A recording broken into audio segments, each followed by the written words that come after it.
Georgia made a big statement win in Sanford Stadium against Ole Miss as they get ready to travel to Tennessee. Two more games left on the docket, Tennessee and Georgia Tech, and then obviously Alabama in the SEC title game. Are the Bulldogs truly elite? We bring in Palmer Thombs of Dogs HQ over there with On Three. Palmer, it's good to talk to you, man. We haven't had you on in quite a while, and now we sit here with just 2 weeks left of the regular season, and unfortunately, I'm not going to be able to see you for that night kickoff inside Bobby Dodd. Yeah, I've been lurking in the comments a little bit every once in a while, because y'all do a live show, we do a live show. They kind of coincide with each other, and so this one works out well that we're able to cross paths here before what's going to be a big game. I mean, Georgia has the SEC East clinched, and its date with Alabama set for December 2nd, but this is a big one. I mean, because it looks like, based on the landscape of college football, that Georgia probably is going to have to finish the season undefeated to get into the college football playoff. They're probably going to have to win in Atlanta over Alabama, and so that's the one that you circle. But this one certainly it means a lot as well because you don't know how things shake out around the country. Oregon State could play spoiler in the Pac-12 and beat one of those two teams that it has over the next 2 weeks in Washington and Oregon. Texas, they've appeared susceptible. Florida State, are Georgia fans going to be rooting for Florida to beat Florida State? I mean, is that where we've come to here? Things crazy things happen on rivalry weekend. Try saying that 10 times fast. And on conference championship Saturday and Friday, you want to throw it in there as well with the Pac-12 playing then, and that's going to be a meaningful one. So it's important because you don't know how things are going to shake out around the country, and B, it's important because if you win this, you are in history. Georgia's won back-to-back championships, and that puts them there as well. But 28 straight ties them for the SEC record. And if you win this one, I like their chances against Georgia Tech to win that one and break it in Atlanta. This one, it means a lot. It means a lot, man. I'll be honest with you. I'm selfishly rooting for Georgia to make it back to the playoff so that they pick New Orleans and I can make a trip, an hour down from Baton Rouge to come see you for that game. So that's they pick New Orleans for the Sugar Bowl in the playoff. Hey, let's talk about this Georgia team, man. I got the chance we were watching the game in the press box and keeping tabs on it. They had a couple TVs in the LSU press box on this one.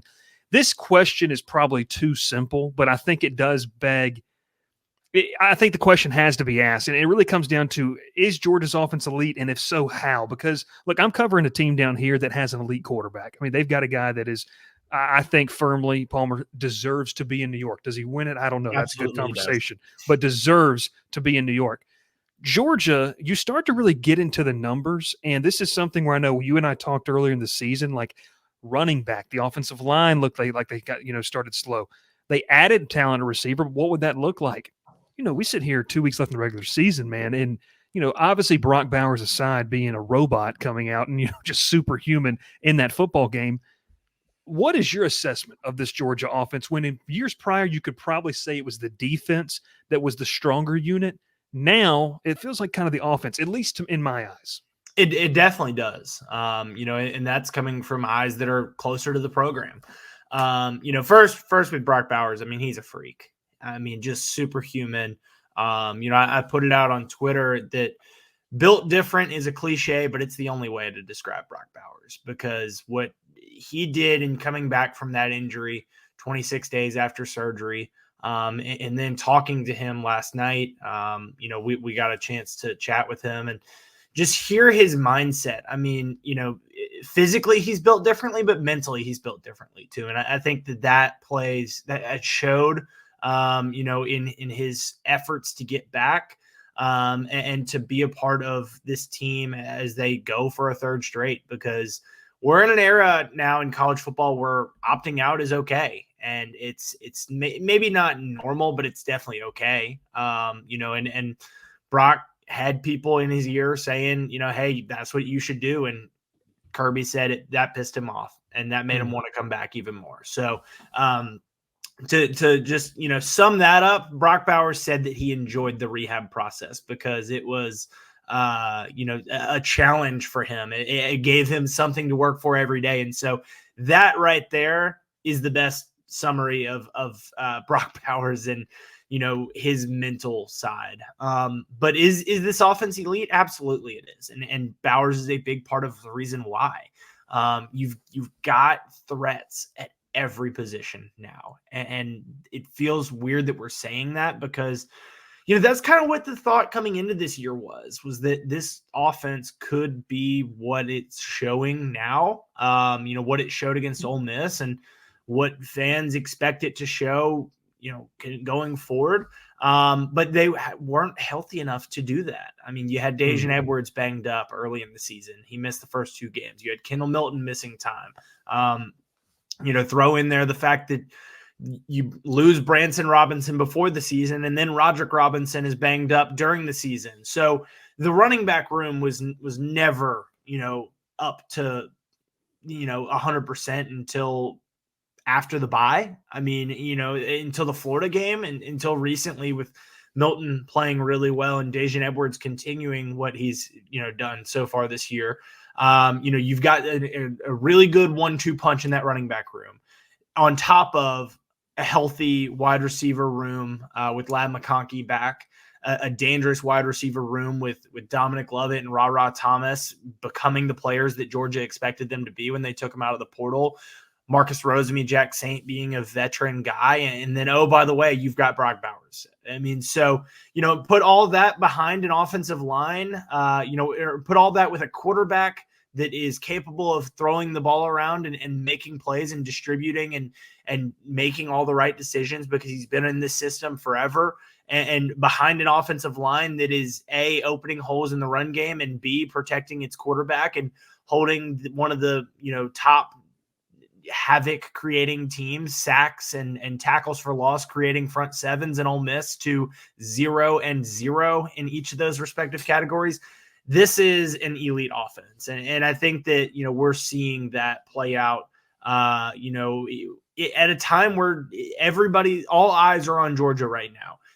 Everybody wanted to see, is this the number 1 team in the country? And they answered that call. And it's in large part due to the offense. Yeah. Hey, look, I don't have Ralph here, so we did change up the view on you. That's okay. He usually runs things behind scenes. But no, all right. So Palmer, we talk about, every single team is has their own unique style and has their own unique skill set and different hallmarks. The past 2 years, it feels like it's been defense for Georgia. I mean, the amount of guys they have put out to the NFL, it's just absolutely ridiculous. You could almost make an entire defense in the NFL made up of Georgia football players. And it'd be a good one. And it'd be a really, really good one. You're right. What makes this team different? I mean, you mentioned Carson Beck, you mentioned the running backs, but it just feels like it's so hard to do what they're doing. And they're doing it with different iterations. Like Kirby Smart has really been pounding this. And I guess the media that's not in Athens just hasn't really been listening.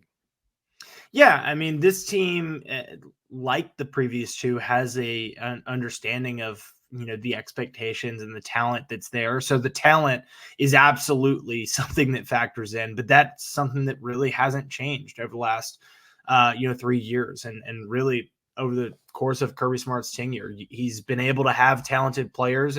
Early on, you were working with, maybe not a full cupboard of talent that like the ones that Georgia has now. But, I think it really turned in, after, that 2018 class was ranked number 1 in the country. 2020 class was ranked number 1 in the country. And so when you started to stockpile all of those classes together, and really back in the 2021, when you had a second year class from that 2020 group that was ranked number 1, and a 4th year class, a lot of guys that were still around from that 2019 class, on top of a 2018 class that was ranked number 1, on top of a lot of guys from 2019 that were really good and 2021 that were really good. You just had a lot of talent there, and that has only magnified over the last couple of years, multiplied, because Georgia continues to recruit well. And, we're seeing that play out in 2024 with the Bulldogs having the number 1 ranked class right now, and the talent that they've got committed. So I don't expect that to change. What has changed over the last couple of years has been the mentality of it. And, I think that it's really hard to see, like you said, I think it's hard to see from the outside. You've really got to spend a lot of time around it, but these guys care a lot about each other. The skull sessions and everything that they do within those walls, certainly, and the work that they put in together certainly shows on Saturdays, because these guys care about each other. And they trust each other. They believe in each other. And so I think that for this year's group, where you had so much change on the offensive side of the ball at very important positions, both at, on the coaching side of things with a new offensive coordinator, and on the player side of things with a new quarterback. Everybody has trust in each other and the system and the organization. And, I think keeping the offensive terminology the same with, making that internal hire, to replace Todd Monken with Mike Bobo, that helped create some of that trust and continue building what Georgia had done. But then, the players and they trust each other. They trusted Carson from day one. It goes back to the earlier question of is this offense elite, and talking about how the offense is kind of carrying the weight for this team. I think that the trust that they had in Carson, it has been different. They trusted Stetson, but I think that's been, the trust in the quarterback position in general over the last 2 years has been different, because that 2021 team was so built on defense, and there were quarterback questions, and you had the transition mid-season from JT Daniels to Stetson Bennett, and people were calling for Stetson's head after the SEC championship game. The last 2 years, there's been no question about who the quarterback is, and I think that that's been different. The offense has responded as a result, and then defensively, there's just that buy-in to play for each other, and and understanding that it's it's cliche, absolutely cliche. All of these team sayings are, but we constantly hear it. It's mission, team, me. And these guys understand that they've got a mission to do, as a program, and everyone buys into that. And, what's above you in all of that? The team. The team, you got to put the team above yourself. And, whether it's Tyke Smith against Missouri taking a backseat role, from his normal starting spot at star to give way to Kamari Lassiter and let a player who's probably more talented naturally, and better suited to be guarding that slot position, and a player like Luther Burden. Tyke didn't care. He gave way and let the player that was better suited to play that day, in those specific situations, let him play. Tyke's the team leader in interceptions, and he let somebody else take his job for the day. Now, he still finished with a team high tackles that day, tied for the team high. So, he still had a role. But, I think it's that selflessness, and trust. And, overall, the difference for Georgia the last 2-3 years has been, the connection that they have with each other. It's such a hard thing to build in today's day and age of college football, having that many guys really buy in and not worry about outside influences. And I think it's one of the few reasons that, Kirby Smart's one of the few elite coaches in college football, because you're able to capture that in that setting in this day and age, social media, transfer portal, NIL. I mean, everything that could be a distraction hasn't really been one in Athens. And it's really, showing. We round out the show here, this little segment we're doing with you, kind of just maybe one key or two. What is one of the things to watch over the course of the next 2 to 3 games? I mean, obviously we know there's a de facto 3 games left for Georgia, potentially 4, potentially 5. What do you see? Things that maybe need to happen, maybe need to shore up, or just some things to watch out for as Georgia enters kind of this final stretch? Yeah, I think that you want to see, continued improvement from the defensive front. They've struggled a little bit against the run. And so, that's certainly, as you look ahead to that third game of those 3 that we're talking about, that's certainly something you want to get fixed up before you play Alabama. And maybe you don't have it fixed before then, but you want to have it fixed for that day. And they've got a challenge this week and with Jalen Wright in Tennessee. That's an offense that, really relies heavily on the run. And, they'll hit some explosive plays downfield because they've got quarterbacks last year with Hendon Hooker and this year with Joe Milton that can air it out and enjoy doing that. And they've got the receivers that are capable of making those big catches downfield. But, that's an offense that relies on the run. Obviously with Haynes King at Georgia Tech, you've got a quarterback that's capable of doing some things with his legs. And then at the end of it, you get Jalen Milroe. So I think that, that's something that I'm looking at because, defensively, I trust Georgia's secondary, with the guys that we were just talking about, Lassiter and Smith and Malachi Starks, who's just got nominated and named a finalist for the Nagurski Award as one of the top defenders in the country. Would not surprise me one bit if he's up for the Thorpe Award as one of the top DBs in the country. And so, you've got a really good group on the back end, a veteran group. Javon Bullard. I mean, how am I talking about the secondary and not mentioning the player that won 2 college football playoff MVPs, defensive MVPs last year? I mean, that guy, he's coming on at the right time, has had 2 interceptions in the last 2 games. So, can he continue to come on?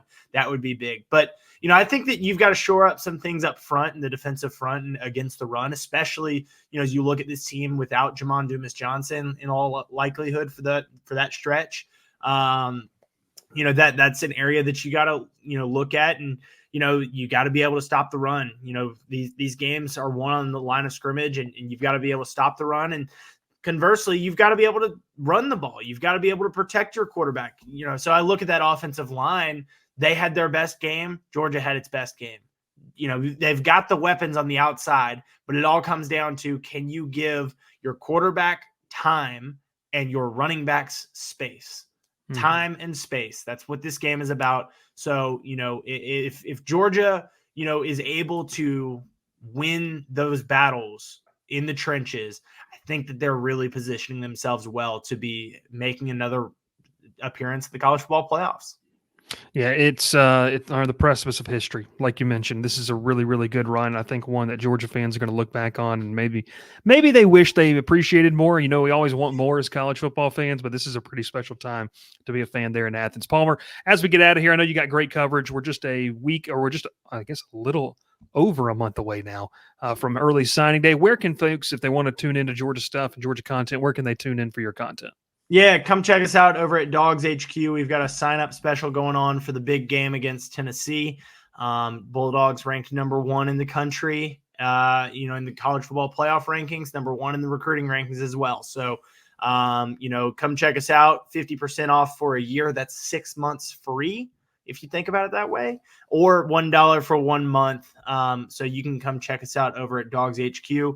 Myself, Jake Rowe, Jeremy Johnson, Rusty Mansell, and Jake Roos, Mountain Jake, a lot of Jakes. So, come check us out over at Dogs HQ. We've got you covered on the team, on the recruiting, and hey, maybe a little bit of the Hoop Hounds too. That was a nice win over Wake Forest the other night. They can play with some ACC teams. They got another one this week, and they got another 2 coming down the stretch. So in a span of 6 power conference games, they'll have 4 ACC opponents. Maybe Georgia's making that move to the ACC. What? We'll see. Mike White, year 2. It's been traditionally pretty good for year 2 under Mike White when he's been the head coach at different places. Palmer Thombs, my name's Bryce Koon. Thanks so much for tuning in. Make sure to subscribe to the YouTube. Check us out on podcast form wherever you might be listening, or maybe you're listening on radio with our partners over at WQEE out of Noonan throughout East Alabama and West Georgia. We appreciate you, and we'll catch you next time here on the Crowded Booth.